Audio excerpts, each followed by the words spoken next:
Hello student. आज हम discuss करेंगे नर इम्पल्स या एक्शन पोटेंशियल। देखिए ये बहुत इम्पोर्टेंट टॉपिक है और इसकी एक अपनी इम्पोर्टेंस है कि जनरली इसमें नीट में एक क्वेश्चन आ जाता है। तो अगर मैं स्टार्ट करूं, आपको पता है तो हमारा टॉपिक क्या है, एक्शन पोटेंशियल या नर इम्पल्स। एक्शन पोटेंशियल और नर इम्पल्स। तो बेसिकली आपको पता है कि ये जो पर्टिकुलर पोटेंशियल है ये कहां पर डेवलप होता है, न्यूरॉन। तो सबसे पहले हम न्यूरॉन की स्ट्रक्चर देख लेते हैं। देखिए न्यूरॉन की स्ट्रक्चर में जैसे आपको पता है कि ये डेंड्राइट्स होते हैं, फिर ये पार्ट सेल बॉडी होता है और फिर ये पार्ट एक्सोन होता है। ठीक है, तो जो एक्सोन या सेल बॉडी के अंदर पार्ट है उसे हम आईसीएफ बोलते हैं, इंट्रासेलुलर फ्लूइड, क्योंकि सेल के अंदर का फ्लूइड है। और जो इसके न्यूरॉन के बाहर का फ्लूइड है, एक्स्ट्रा सेलुलर फ्लूइड, उसको हम बोलते हैं। और अगर अब हम देखते हैं कि जो न्यूरॉन है, न्यूरॉन के अंदर और बाहर जो हमारे आयंस हैं उनकी एक इंपॉर्टेंस है, उनका एक कंसंट्रेशन डिफरेंस है, उसका एक वेरिएशन है एक्स्ट्रा सेलुलर फ्लूइड में और इंट्रासेलुलर फ्लूइड में। अगर मैं बात करूं सोडियम की, तो सोडियम की जो कंसंट्रेशन है वो अंदर कम है और सोडियम बाहर ज्यादा है। अगर मैं पोटेशियम की बात करूं तो पोटेशियम अंदर ज्यादा है और पोटेशियम बाहर कम है। तो ये हमारा पॉइंट हुआ सोडियम और पोटेशियम की कंसंट्रेशन का।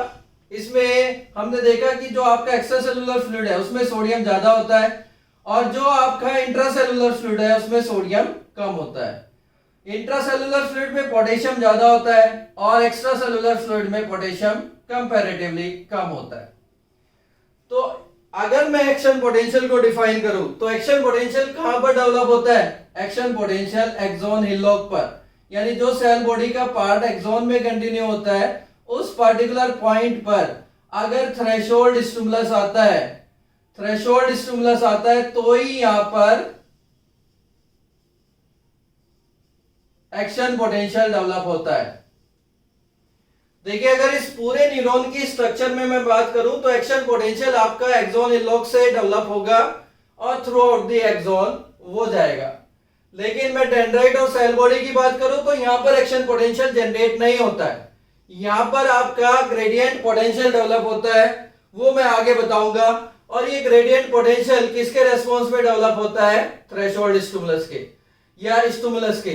तो स्टिमुलस के रेस्पॉन्स में ये ग्रेडियंट पोटेंशियल यहां पर आता है और अगर वो थ्रेशोल्ड स्टिमुलस है तो यहां पर आपका एक्शन पोटेंशियल जनरेट होगा। तो कैसे एक्शन पोटेंशियल जनरेट होगा, एक्शन पोटेंशियल को मैं तीन फेज में डिवाइड कर सकते हैं हम। फर्स्ट है आपका डीपोलराइजेशन, सेकंड है रीपोलराइजेशन और थर्ड है आपका हाइपरपोलराइजेशन। यानी एक्शन पोटेंशियल या नर इंपल्स की जो हम बात कर रहे हैं उसको हम तीन फेज में डिवाइड कर सकते हैं, थ्री फेज, डीपोलराइजेशन, रीपोलराइजेशन और हाइपरपोलराइजेशन। अब one by one sequence wise अब हम देखेंगे कि ड्यूरिंग नर इंपल्स क्या क्या चेंज होते हैं। तो अगर यहां पर थ्रेशोल्ड स्टिमुलस आता है तो थ्रेशोल्ड स्टिमुलस की वजह से सपोज यहां पर कोई ए पॉइंट है एक्सोन हिलोक पे, तो थ्रेशोल्ड स्टिमुलस की वजह से वहां पर -55 मिलीवोल्ट डिफरेंस हो जाता है।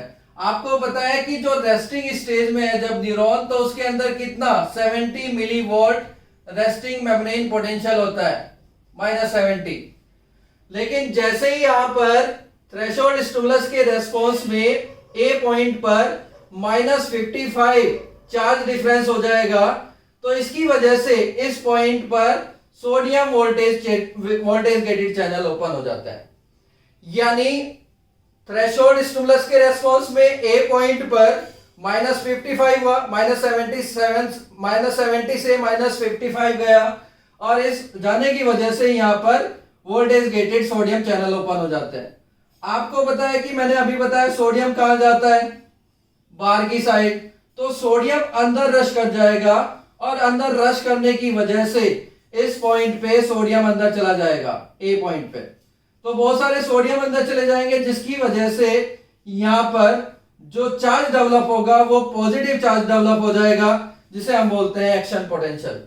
तो एक्शन पोटेंशियल में क्या हुआ, या डीपोलराइजेशन में क्या हुआ, डीपोलराइजेशन में सोडियम बाहर से अंदर की तरफ मूव किया, और ये मूव किया किसके चैनल के through, sodium voltage gated channel.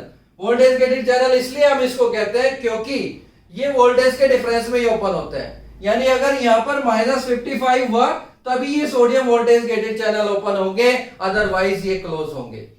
तो सोडियम अंदर जाने की वजह से, क्योंकि सोडियम बाहर ज्यादा है और अंदर कम है, तो सोडियम जब बाहर से अंदर की मूव किया तो यहां पर ये किसके अकॉर्डिंग किया, कंसंट्रेशन ग्रेडियंट के अकॉर्डिंग, यानी हायर से लो कंसंट्रेशन में गया और प्रोटीन्स के चैनल्स के थ्रू गया। इसलिए हम इसको कहते हैं कि जो यहां पर मूवमेंट होती है या जो ये प्रोसेस होता है ये फैसिलिटेटेड डिफ्यूजन होता है। तो आप देखो ए पॉइंट पर आपका अंदर की तरफ पॉजिटिव चार्ज डेवलप हो गया, और जो इसके नियर बाई आपका रीजन है वहां पर स्टिल अभी नेगेटिव चार्ज है, यानी रेस्टिंग मेम्ब्रेन पोटेंशियल है। तो एक्शन डीपोलराइजेशन हमारा कंप्लीट हुआ। तो डीपोलराइजेशन में क्या हुआ कि एक्स्ट्रा सेलुलर फ्लूइड से सोडियम अंदर की तरफ गया एक्सोप्लाज्म के अंदर, और वहां पर उसने पॉजिटिव चार्ज डेवलप किया जिसकी वैल्यू होती है +30, और +30 वैल्यू को हम बोलते हैं एक्शन पोटेंशियल।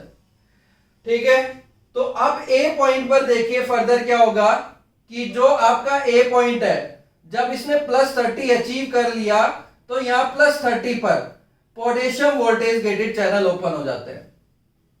यानी जब ए पॉइंट पर एक्शन पोटेंशियल डेवलप हुआ तो उस टाइम पर यहां पर potassium voltage gated channel open हो जाते हैं। और पोटेशियम की कंसंट्रेशन कहां पर ज्यादा है, पोटेशियम की कंसंट्रेशन अंदर ज्यादा है, तो potassium according to concentration gradient ये फैसिलिटेटेड डिफ्यूजन से बाहर मूव कर जाएगा। तो यहां पर पॉजिटिव चार्ज अब आपका आउटर साइड में मूव कर रहा है, वो कौन सा मूव कर रहा है, पोटेशियम। तो इसकी वजह से यहां पर जो +30 हुआ था फिर से वो कितना हो जाएगा, -70 मिलीवोल्ट। तो रीपोलराइजेशन में क्या हो रहा है कि जहां पर ए पॉइंट पर जो एक्शन पोटेंशियल डेवलप हुआ था +30 वैल्यू, अब इस वैल्यू पर potassium voltage gated channel open हुए, और पोटेशियम अंदर ज्यादा है तो ये चैनल्स के थ्रू बाहर मूव कर जाता है, और जिसकी वजह से फिर ये -70 मिलीवोल्ट चार्ज को लेके आता है। इस प्रोसेस को हम बोलते हैं रीपोलराइजेशन। और जब हमारा एक्शन पोटेंशियल है वो आगे मूव कर जाता है, कैसे मूव करता है कि यहां पर एक इलेक्ट्रिक सर्किट बन जाता है।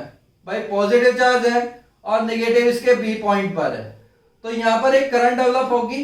इस करंट जाने की वजह से यहां पर इस करंट की वजह से जब ये करंट यहां पर पहुंचेगी तो जो -70 है उसको ये चेंज कर देगी -55 पे, और -55 पे आपको पता है क्या कि यहां पर voltage gated sodium channel open हो जाएंगे और सोडियम फिर अंदर रश कर जाएगा, और फिर हमारा यहां एक्शन पोटेंशियल डेवलप हो जाएगा। यानी हमारा जो ए पॉइंट था, देखिए ए पॉइंट पर पहले एक्शन पोटेंशियल डेवलप हुआ, एक्शन पोटेंशियल डेवलप होने के बाद यहां पर ये ए पॉइंट से बी पॉइंट पर मूव कर गया, और जो आपका यहां पर ए पॉइंट है उस पे आपका रीपोलराइजेशन हो गया, यानी फिर से उसने अपने आप को रीस्टोर कर लिया। और रीस्टोर कैसे किया कि potassium voltage gated channel open हुए ए पॉइंट पर, और यहां से पोटेशियम बाहर की तरफ मूव किया, पॉजिटिव चार्ज बाहर गया, इसलिए इसने फिर से यहां पर नेगेटिव चार्ज को डेवलप किया -70 मिलीवोल्ट को। इसे हम बोलते हैं रीपोलराइजेशन।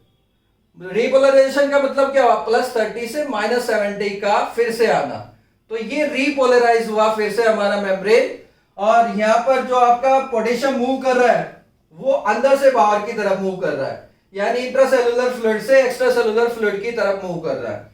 और ये भी जो मूवमेंट है वो अकॉर्डिंग टू कंसंट्रेशन ग्रेडियंट हो रही है, क्योंकि पोटेशियम अंदर ज्यादा है तो वो सिंपली आपका जो फैसिलिटेटेड डिफ्यूजन है उससे बाहर की तरफ मूव कर रहा है, यानी प्रोटीन चैनल्स है इसके लिए, वोल्टेज गेटेड चैनल है पोटेशियम के लिए, उसकी हेल्प से पोटेशियम अंदर से बाहर मूव कर रहा है।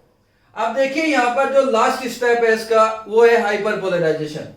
तो हाइपरपोलराइजेशन में क्या होता है कि जो आपका ए पॉइंट है उस ए पॉइंट पर रिपोलराइजेशन तो हो गया, लेकिन अभी भी वो potassium voltage gated channel open है, यानी जो पोटेशियम वोल्टेज गेटेड चैनल एक बार ओपन हुए उनका एक सर्टेन टाइम पीरियड होता है जिसमें कि वो वो ओपन रहते हैं। तो जब -70 अचीव हो गया उसके बाद भी पोटेशियम बाहर जा रहा है, और पोटेशियम बाहर जाने से और पॉजिटिव चार्ज कम हो रहा है, जिसकी वजह से यहां पर क्या डेवलप हो जाता है, -90 मिलीवोल्ट, जिसको हम बोलते हैं हाइपरपोलराइजेशन। तो ये हमारा नर इंपल्स के डिफरेंट फेजेस मैंने बताए। अब देखिए इस ओवरऑल प्रोसेस में क्या हुआ। अगर आप स्टार्टिंग से देखो तो स्टार्टिंग से क्या है कि सोडियम अंदर ज्यादा है, सॉरी सोडियम बाहर ज्यादा है, अंदर कम है। तो सोडियम अंदर की तरफ मूव कर गया डिपोलराइजेशन में, रीपोलराइजेशन और हाइपरपोलराइजेशन में पोटेशियम बाहर चला गया। यानी जो रेस्टिंग स्टेज में सोडियम और पोटेशियम का जो कंसंट्रेशन डिफरेंस था वो डिस्टर्ब हो गया। सपोज मैं अगर आपसे बात करूं कि इनिशियली जो हमारा ECF है उसमें सपोज 100 सोडियम थे, मैं सपोज कर रहा हूं, एक एग्जांपल दे रहा हूं, और जो ICF है उसमें ओनली 10 सोडियम थे। ठीक है, तो डीपोलराइजेशन में क्या हुआ कि डीपोलराइजेशन में 100 में से सपोज 30 यहां पर अंदर चले गए। ठीक है, अब रीपोलराइजेशन को कंसीडर करो। रीपोलराइजेशन में क्या हुआ, जो ICF है उससे ECF में क्या मूव किया, पोटेशियम। सपोज पोटेशियम के यहां पर 110 थे और इसमें से यहां पर 30 चले गए, और ECF में थे इनिशियली आपके 50। तो अब आप देखो जो आपका इस पूरे प्रोसेस में जो हुआ हमारा चेंज, उसमें क्या हुआ कि जो सोडियम अगर बाहर 100 था तो डीपोलराइजेशन में वो 30 अंदर आ गए, और जो आपका रीपोलराइजेशन है उसमें क्या हुआ कि 110 अंदर थे और 30 बाहर चले गए, जिसकी वजह से यहां पर भी ये पोटेशियम की कंसंट्रेशन चेंज हो गई। अब हमारा सिस्टम क्या करेगा कि फिर से ये न्यूरॉन फिर से अपने आप को दूसरी इंपल्स के लिए तैयार कर सके। तो उसके लिए क्या करना होगा इनको, उसके लिए इन्हें फिर से वही ग्रेडियंट को डेवलप करना पड़ेगा। और वही ग्रेडियंट कैसे डेवलप करेंगे, ये सोडियम पोटेशियम पंप की वजह से वो ग्रेडियंट डेवलप करेंगे। तो कैसे करेंगे वो अभी हम देखते हैं। यहां पर अब इसका इंपॉर्टेंट रोल आ जाता है किसका, सोडियम पोटेशियम पंप का, कि जो आपका एक्सोप्लाज्मा मेम्ब्रेन है उस पे भी आपका एक और फैक्टर होता है, एक और स्ट्रक्चर होती है जिसे हम बोलते हैं सोडियम पोटेशियम पंप। तो सोडियम पोटेशियम पंप को क्या करना है, देखिए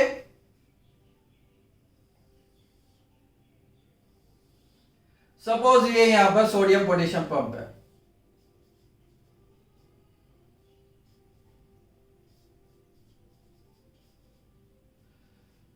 तो डीपोलराइजेशन में क्या हुआ था कि अंदर सोडियम आया, और रीपोलराइजेशन और हाइपरपोलराइजेशन में जो यहां पोटेशियम था वो बाहर चला गया। तो जो इनिशियल रेस्टिंग स्टेज में दोनों की कंसंट्रेशन थी वो चेंज हो गई, लेकिन इसका मतलब ये नहीं है कि आपका सोडियम अंदर ज्यादा हो गया। मैंने अभी आपको एग्जांपल दिया कि अगर यहां पर कुछ अमाउंट थी सोडियम की, यानी सपोज 100 सोडियम थे, उसमें से अगर 20 अंदर आ गए या 30 अंदर आ गए तो स्टिल यहां पर सोडियम ज्यादा है। ऐसे ही पोटेशियम के रेस्पेक्ट में भाई कुछ पोटेशियम यहां से यहां चला गया, लेकिन इसका मतलब ये नहीं है कि यहां पर कम हो गया, यहां पर स्टिल अभी ज्यादा है। तो अब आपका जो सोडियम पोटेशियम पंप है वो क्या करता है कि जो आपका सोडियम अंदर आया था उसको फिर से बाहर ले जाता है, यानी 3 सोडियम को ये बाहर भेजता है और 2 पोटेशियम को ये अंदर लेके आता है। तो सोडियम पोटेशियम पंप है, तो इसका मतलब क्या है, एटीपी यूज हो रहा है, एनर्जी यूज हो रही है। और क्यों एनर्जी हो रही है, क्योंकि सोडियम को लो कंसंट्रेशन से, स्टिल लो कंसंट्रेशन है सोडियम की, हायर कंसंट्रेशन में भेजना है। तो अगर लो कंसंट्रेशन से हायर में भेजेंगे तो हमेशा एटीपी की रिक्वायरमेंट होगी। और सोडियम पोटेशियम पंप क्यों कहते हैं, क्योंकि ये साइमल्टेनियसली लो से हाई में सोडियम को भेज रहा है, लेकिन पोटेशियम को भी ये लो से हाई में भेज रहा है, यानी यहां पर लो है और यहां पर हाई है। तो यहां पर ये क्या कर रहा है, 2 पोटेशियम को लो कंसंट्रेशन से हाई कंसंट्रेशन में भेज रहा है। तो इसलिए यहां पर आपको एटीपी की या न्यूरॉन को एटीपी की जरूरत होती है।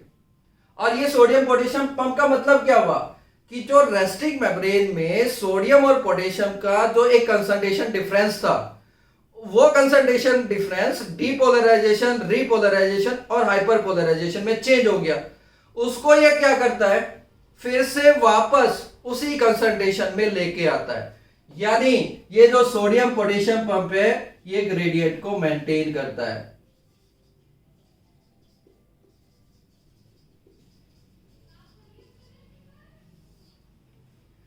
ठीक है, तो ये हमारा नर इंपल्स कंप्लीट हुआ या एक्शन पोटेंशियल हमने इंपोर्टेंट किया। इसके और भी अदर एस्पेक्ट है वो हम डिस्कस करेंगे, जैसे मैंने आज यहाँ पर टर्म शायद यूज किया था ग्रेडियंट पोटेंशियल और एक्शन पोटेंशियल में क्या डिफरेंस है, वो हम नेक्स्ट लेक्चर में मैं आपको एक्सप्लेन करूंगा। Thank you.